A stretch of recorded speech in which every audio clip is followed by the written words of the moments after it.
Hello friends, welcome to my channel. Friends, మా ఛానల్ని మీరు ఫస్ట్ టైం చూస్తున్నట్లయితే తప్పకుండా సబ్స్క్రైబ్ చేసుకోండి. పక్కనే ఉన్న బెల్ ఐకాన్ని క్లిక్ చేసి ఆల్ ఆప్షన్ని సెలెక్ట్ చేసుకోండి. ఫ్రెండ్స్, ఈ వీడియో చాలా ఇంట్రెస్టింగ్గా ఉండబోతుంది. తప్పకుండా చివరి వరకు చూడండి. ఇక స్టోరీలోకి వెళ్ళినట్లయితే వేదవతి ఒంటరిగా కూర్చొని నర్మద కోసమే ఎదురు చూస్తూ ఉంటుంది. ఇదేంటి, ఈ పిల్లతో మాట్లాడకుండా నేను ఉండలేకపోతున్నాను అని చెప్పి వేదవతి అనుకుంటూ ఉండగా ఇంతలోనే శ్రీవల్లి వేదవతిని చూసి అత్తయ్య ఒంటరిగా కూర్చుంది. ఇప్పుడే అత్తయ్యతో మాట్లాడి నేను అత్తయ్యని మంచి చేసుకుంటాను అని చెప్పి శ్రీవల్లి వేదవతి దగ్గరికి వచ్చి అత్తయ్య ఏంటి ఇలా కూర్చున్నారేంటి అని శ్రీవల్లి అంటుంది. ఆ మాటలు విన్న వేదవతి ఏమో అమ్మో ఇప్పుడు దీంతో ఏదైనా చెప్తే వెంటనే వాళ్ళ మామయ్యతో చెప్పేస్తుంది. దీంతో చాలా జాగ్రత్తగా ఉండాలి అని చెప్పి ఏంటి శ్రీవల్లి ఇక్కడ కూర్చున్నావు, అందులో కబుర్లు చెప్పుకోవాలా, ముందు లోపలికి వెళ్ళి పని చూసుకో వెళ్ళు అని కోపంగా అనడంతో ఇక శ్రీవల్లి వెంటనే అక్కడి నుంచి లోపలికి వెళ్తుంది.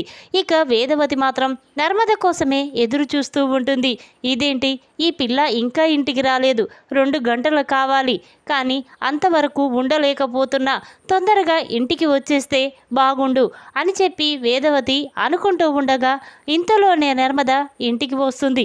ఇక నర్మదను చూసిన వేదవతి ఇదేంటి, ప్రతి క్షణం నర్మద గురించి ఆలోచిస్తున్నాను, ఇంత తొందరగా నర్మద ఇంటికి వచ్చినట్టు అనిపిస్తుందేంటి అని చెప్పి వేదవతి అనుకుంటూ ఉండగా ఇక అక్కడి నుంచి వచ్చేది నర్మదే. అవును నర్మదనే, అవునా 2 గంటల టైం ఉంది, అప్పుడే ఇంటికి వచ్చేసిందేంటి అని చెప్పి వేదవతి వెంటనే నర్మద దగ్గరికి వెళ్ళి ఏంటి నర్మద నువ్వేనా అనగానే అప్పుడు నర్మద నేను కాదు నా డూఫు అని నర్మద అంటుంది. అప్పుడు వేదవతి ఏంటే అనగానే అప్పుడు నర్మద లేకపోతే ఏంటత్తయ్యా, నేను తొందరగా ఇంటికి వచ్చేస్తే అప్పుడే వచ్చేసావంటావేంటి అని నర్మద అనేసరికి అప్పుడు వేదవతి అవును నర్మద, ఇంత తొందరగా ఇంటికి రావు, వచ్చావేంటి అనగానే ఇక నర్మద అత్తయ్య నాకు కాస్త తలనొప్పిగా ఉంది, వామిటింగ్స్ అవుతున్నాయి, కడుపులంతో ఎలాగో ఉంది అని నర్మద అనగానే ఆ మాటలు విన్న వేదవతి ఒక్కసారి స్టన్ అవుతుంది. ఏంటి శ్రీవల్లి నువ్వు చెప్పేది, నీకు వామిటింగ్స్ అవుతున్నాయా అంటే కడుపులో ఇకారంగా ఉందా, అన్నం తినాలనిపిస్తున్నా తినలేకపోతున్నావు కదా, అంత ఏదోలా ఉందా అని వేదవతి అంటూ ఉంటే అప్పుడు నర్మద అవునత్తయ్య నువ్వు చెప్పినట్టే అనిపిస్తుంది అని నర్మద అనగానే ఇక వేదవతి చాలా సంతోషపడుతూ నర్మదకి మంచినీళ్ళు తీసుకొచ్చి తాపుతూ ఉంటుంది. అదేంటత్తయ్య నాకేదో అయినట్టు చేస్తున్నారేంటి, కాస్త వామిటింగ్స్ అయ్యాయి అంతే అనగానే అప్పుడు వేదవతి ఆ వామిటింగ్స్ అయ్యానే మెల్లగా చెప్తావేంటే, నువ్వు తల్లి కాబోతున్నావని నాకు అర్థమైంది, ఆ సంతోషకరమైన ఈ విషయం అందరికీ తెలిస్తే చాలా సంతోషపడతారు అని వేదవతి అనగానే అప్పుడు నర్మద ఏంటత్తయ్య మాకేమైనా ఆ శుభకార్యం జరిపించారా నాకు పిల్లలు కావడానికి అని నర్మద అనగానే ఆ మాటలు విన్న వేదవతి అవును కదా అని నేనే మర్చిపోయాను, ఏదో ఊహించుకున్నాను, ఈరోజే పూజారిని గారిని పిలిపించి శాంతి ముహూర్తం పెట్టిస్తాను అని వేదవతి అనగానే అప్పుడు నర్మద సిగ్గుపడుతూ అవసరం లేదత్తయ్య, మాకు ఎప్పుడో శోభనం జరిగిపోయింది కదా అని నర్మద అంటుంది. ఆ మాటలు విన్న శ్రీవల్లి ఒక్కసారి స్టన్ అవుతుంది. వేదవతి కూడా ఏంటి నువ్వు చెప్పేది అనగానే అప్పుడు నర్మద అవునత్తయ్య మేము హైదరాబాదుకు ట్రిప్పుకు వెళ్ళినప్పుడే అది జరిగిపోయింది అని నర్మద చెప్పగానే ఇక వేదవతి చీపోవే అని చెప్పి అక్కడి నుంచి వెళ్ళిపోతుంది. ఇక శ్రీవల్లి మాత్రం నర్మద వేదవతి మాట్లాడుకోవడం చూసి చాలా కోపంగా ఇదేంటి నాతో మాట్లాడమంటే చిరాకేస్తుందని చెప్పింది, కానీ తన 2వ కోడలు వచ్చేసరికి తనతో సంతోషంగా ఉంటుంది అని శ్రీవల్లి కోపంతో రగిలిపోతూ ఉంటుంది. ఇక వేదవతి కాఫీ తీసుకొచ్చి నర్మదకి ఇస్తుంది. ఇక నర్మద చాలా థ్యాంక్స్ అత్తయ్య అని చెప్పి ఆ కాఫీ తాగుతూ ఇక డల్గా కూర్చుంటుంది. అది చూసిన వేదవతి ఉండవే ఇక్కడ పడుకో అని చెప్పి తన కాళ్ళ మీద పడుకోబెట్టి ఇక నర్మదకి సేవలు చేస్తూ ఉంటే అది చూసిన శ్రీవల్లి చాలా కోపంగా ఇదేంటి నాతో క్లోజ్గా ఉండకుండా ఆ 2వ కోడతో క్లోజ్గా ఉంటుంది, అంటే నాకంటే తనే తనకి ఎక్కువ ఇష్టం, ఎలాగైనా వీళ్ళిద్దరిని శాశ్వతంగా విడదీయాలి, అంతేకాదు అని చెప్పి ఇక శ్రీవల్లి తన రూమ్లోకి వెళ్ళి ఒంటరిగా కూర్చొని ఆలోచిస్తూ ఉంటుంది. ఇంతలో శ్రీవల్లికి ఒక ఆలోచన వస్తుంది. అవును, నేను ఎంత కాదన్నా నర్మద అత్తయ్య చాలా క్లోజుగా ఉంటున్నారు. ఎలాగైనా వీళ్ళని విడదీయాలి, నర్మద జీవితాన్ని నాశనం చేయాలి అని చెప్పి శ్రీవల్లి ఆలోచిస్తూ ఉండగా ఇంతలో శ్రీవల్లికి ఒక ఆలోచన వస్తుంది. అవును, నర్మదకి పిల్లలు పుట్టకుండా చేస్తేనే ఇక తన జీవితం నాశనం అయిపోతుంది, ఈ ఇంట్లో నుంచి శాశ్వతంగా దూరం అయిపోతుంది అని చెప్పి ఇక శ్రీవల్లి అనుకుంటూ వెంటనే తన ఫోన్ తీసి భాగ్యంకి ఫోన్ చేస్తుంది. శ్రీవల్లి నుండి ఫోన్ రావడంతో భాగ్యం ఇదేంటి, ఇది డబ్బు కోసం నన్ను చంపేస్తుంది అని చెప్పి వెంటనే ఫోన్ లిఫ్ట్ చేసి చెప్పమ్మి అనగానే అప్పుడు శ్రీవల్లి మాత్రం అమ్మోయ్ నీకు ముఖ్యమైన విషయం చెప్పాలే, ఇక్కడ కొంపలు అంటుకుపోయేలా ఉన్నాయి అని శ్రీవల్లి అనగానే అప్పుడు భాగ్యం ఏం జరిగిందమ్మీ, అంత పెద్ద ప్రాబ్లం ఇప్పుడు ఏమొచ్చింది అని భాగ్యం అనగానే అప్పుడు శ్రీవల్లి చూడమ్మి, ఆ నర్మద రోజు రోజుకి అత్తయ్యకి దగ్గరైపోతుంది. అంతేకాకుండా అత్తయ్య శాంతి ముహూర్తం పెట్టించకుండానే నర్మద సాగర్ ఒక్కటయ్యారు. కానీ వాళ్ళకి పిల్లలు కలిగితే ఇక నా జీవితమే నాశనం అయిపోతుంది. ఈ ఇంట్లో నర్మద మీదనే ఎక్కువ ప్రేమ చూపిస్తారు, అందుకే తనకి పిల్లలు పుట్టకుండా చేయాలి అని శ్రీవల్లి అనగానే అప్పుడు భాగ్యం అవునమ్మి నువ్వు చెప్పిందే కరెక్ట్ అని చెప్పి ఇక భాగ్యం ఒక ప్లాన్ అయితే శ్రీవల్లికి చెప్తుంది. దాంతో శ్రీవల్లి సరే అమ్మా నువ్వు చెప్పినట్టే చేస్తాను అని ఇక శ్రీవల్లి ఫోన్ పెట్టేస్తుంది. ఇక ఇంతలోనే రాత్రి అవుతుంది. అందరూ కూడా భోజనం చేయడానికి అక్కడికి వస్తారు. ఇక అది చూసిన రామరాజు వేదవతి ఏంటి బుజ్జమ్మ, నర్మద ఎక్కడా, తను ఒక్కతే గదిలో ఒంటరిగా ఏం చేస్తుంది అని రామరాజు అనగానే అప్పుడు వేదవతి అదేమీ లేదండి, పాపం నర్మదకి ఒంట్లో కాస్త నీరసంగా ఉంది, అందుకే తను భోజనానికి రాలేదు అని వేదవతి చెప్పగానే అప్పుడు రామరాజు అమ్మ శ్రీవల్లి వెంటనే నర్మదకి కొన్ని పాలు కాచివమ్మా అని రామరాజు అంటాడు. అప్పుడు శ్రీవల్లి సరే మావయ్య అని చెప్పి ఇక కిచెన్లోకి వెళ్ళి శ్రీవల్లి నర్మద కోసం పాలు కాస్తూ ఉంటుంది. ఇక ఇంతలో తన మనసులో ఇదే సరైన సమయం, నర్మదకి పిల్లలు పుట్టకుండా చేయాలంటే ఈ పాలల్లో ఏదో ఒకటి కలిపి తనకిస్తే ఇక జన్మలో తనకి పిల్లలు పుట్టే అవకాశము ఉండదు అని చెప్పి శ్రీవల్లి వెంటనే ఆ పాలల్లో అది కలిపి ఇక ఆ పాలను తీసుకొని నర్మద దగ్గరికి వెళ్తుంది. ఇక నర్మద నిద్రపోతూ ఉండగా ఇంతలో శ్రీవల్లి నర్మద ఇదిగో ఒంట్లో నీరసంగా ఉందా అన్నావు కదా, పాలు తీసుకో అని చెప్పి శ్రీవల్లి అనగానే అప్పుడు నర్మద సరే అక్క అక్కడ పెట్టు, నేను తర్వాత తాగుతాను అని నర్మద అంటుంది. అప్పుడు శ్రీవల్లి అది కాదు నర్మద, చల్లారితే బాగోదు, లేచి ఈ పాలు తాగు అని చెప్పి ఇక శ్రీవల్లి ఆ పాలని నర్మదకిచ్చి అక్కడి నుంచి వెళ్ళిపోతూ ఉంటుంది. ఇక వెనుకకు తిరిగి చూసి చూడు నర్మద, ఈ రోజుతో నీ జీవితమే నాశనం అయిపోతుంది, ఇక ఈ పాలు తాగిన తర్వాత నువ్వు ఉంటావో ఉండవో కూడా తెలియదు అని చెప్పి ఇక శ్రీవల్లి అక్కడి నుంచి వెళ్ళిపోతుంది. ఇక నర్మద శ్రీవల్లి తెచ్చిన పాలను తాగి పడుకుంటుంది.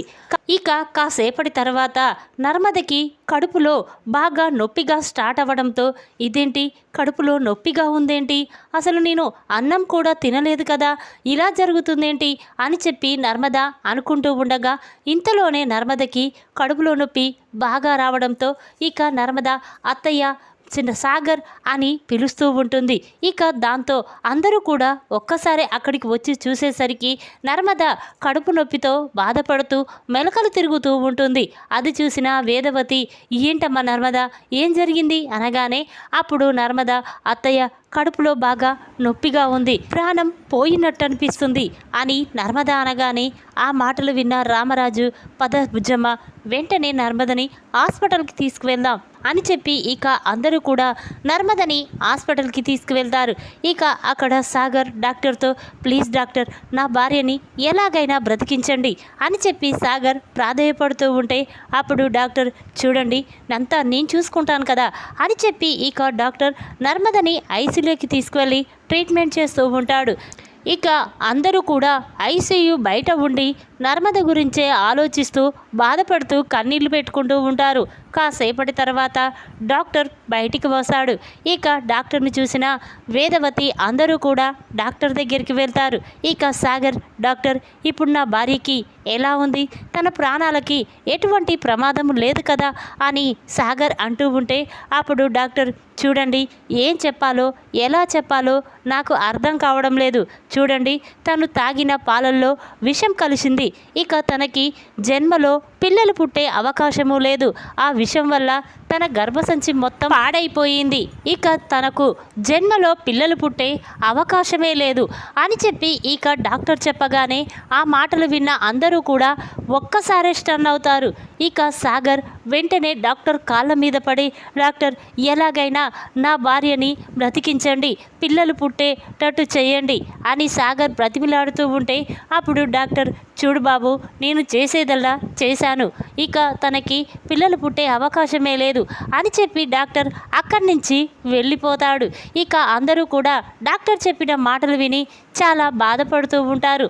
శ్రీవల్లి మాత్రం తన మనసులో, అవును నేను అనుకున్న ప్లాన్ సక్సెస్ అయ్యింది, ఇక నర్మదకి జన్మలో పిల్లలు పుట్టరు, ఇక అత్తయ్యకి తన మీద ఎలాంటి ప్రేమ ఉండదు, ఇక ఇంట్లో నేనే మహారాణిలాగా ఉండవచ్చు, నేను చెప్పిన మాటే అత్తయ్య మావయ్య వేదంలా పాటిస్తారు, ఇక తొందరలో ప్రేమని కూడా ఈ ఇంట్లో నుంచి పంపించేస్తే నా ప్లాన్ కూడా సక్సెస్ అయిపోతుంది అని చెప్పి శ్రీవల్లి అనుకుంటూ ఉంటుంది.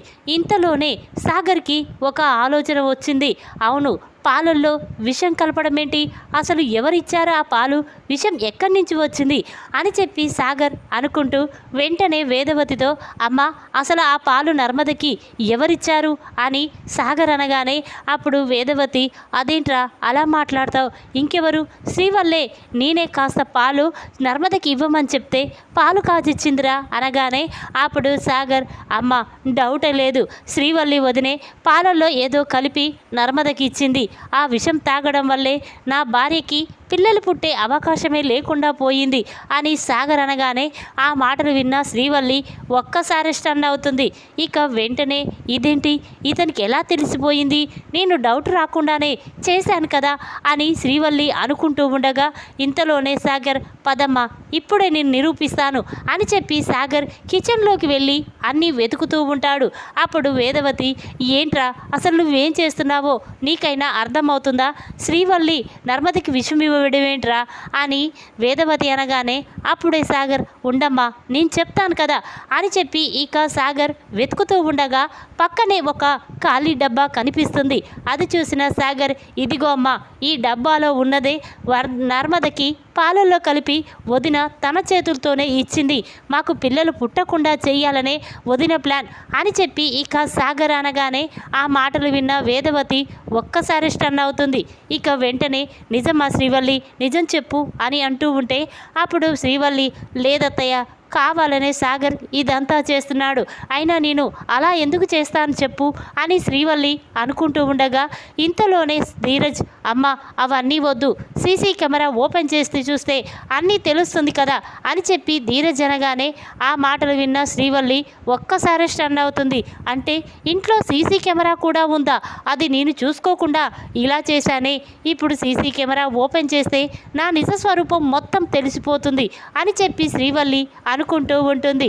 ఇక వేదవతి మాత్రం శ్రీవల్లి చెంప పగలగొట్టి, నిజం శ్రీవల్లి, ఇది నువ్వే చేశావు కదా, సీసీ కెమెరా ఓపెన్ చేస్తే నీ పేరే బయటపడుతుంది, అలా జరగకముందే నిజం ఒప్పుకో అని వేదవతి అనగానే అప్పుడు శ్రీవల్లి, అవునత్తయ్య నేనే చేశాను అని చెప్పి ఒప్పుకుంటుంది. ఇక దాంతో రామరాజు, బుజ్జమ్మ వెంటనే శ్రీవల్లిని బయటికి గెంటేయ్ అని రామరాజు అంటాడు. ఈ విధంగా నర్మద మీద ఉన్న కోపంతో నర్మదకి పిల్లలు పుట్టకుండా చేసిన శ్రీవల్లి అది తెలుసుకొని శ్రీవల్లిని బయటికి గెంటేసిన వేదవతి. ఈ వీడియో కనుక మీకు నచ్చినట్టయితే లైక్ చేయండి. మరిన్ని వీడియోల కోసం మా ఛానల్ని తప్పకుండా సబ్స్క్రైబ్ చేసుకోండి. Thanks for watching.